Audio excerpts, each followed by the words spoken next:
Alors ceci est le guide d'installation du 4 rue des Colibris, destiné à toute personne souhaitant habiter au 4 rue des Colibris. On va commencer par le robinet d'eau et le compteur d'eau qui se trouve ici, donc que je vais fermer, qu'il faudra rouvrir. Pour ceci, le numéro est inscrit ici. Voilà. Donc ça c'est l'arrivée d'eau.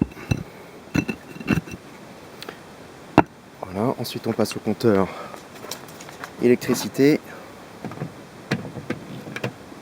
Donc il n'y a rien à voir puisque c'est par télétransmission. Et le gaz. Un relevé ici. Deux bûchers de 1,5 stères chacun, donc 3 stères au total.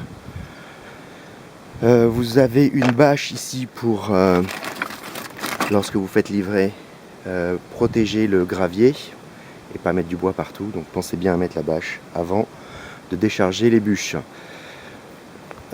Sur l'entrée, il y a du buis, comme vous pouvez voir ici. Et le buis est attaqué régulièrement par des petites chenilles et des petits papillons. Donc si vous remarquez, comme c'est ici le cas en fait, du buis qui est mal en point, signalez-le à l'agence et on fera le nécessaire pour le traiter. Voilà, donc là rien de particulier. On va passer, on va continuer la visite extérieure. Donc là vous avez un petit billot pour couper du bois, une corde à linge pour étendre les draps si vous le souhaitez.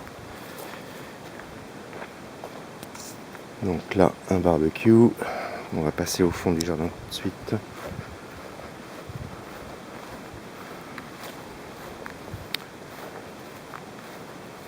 Donc sur le chalet derrière vous avez une échelle et un rondin. Le rondin c'est pour aplatir les graviers, mais c'est pas nécessaire. Et l'échelle donc voilà. Là vous avez donc la collecte d'eau. Veillez bien à ce que le tube de trop plein soit bien mis en dégagement pour éviter que l'eau ne retombe. Donc là par exemple le trop plein ira directement dans les tuyas afin d'éviter qu'il ne déborde dans le chalet. Une poubelle ici pour les déchets végétaux, 3 sacs de collecte de déchets végétaux, une brosse, table de travail, un pulvérisateur pour les produits chimiques. Donc vous avez ici l'Aliette Express contre la maladie du tuya, le Phytophthora, je crois que c'est ça. Et ici la pyrale du buis, donc pour traiter le buis. Vous avez donc la possibilité de récupérer de l'eau de pluie. Ici, veillez à ce que la gouttière soit bien dégagée, parce que le saule pleureur donne beaucoup de feuilles en hiver et bouche la gouttière.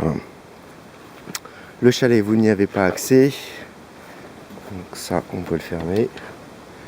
Donc là les tuyas, faites attention parce qu'ils peuvent mourir, donc ils peuvent griser, rougir comme ici.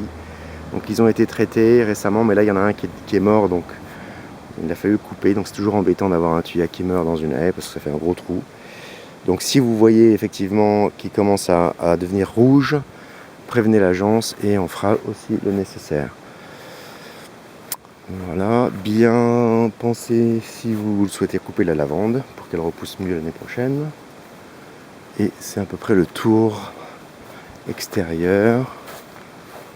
Rien d'autre à signaler. On va donc passer maintenant à l'intérieur.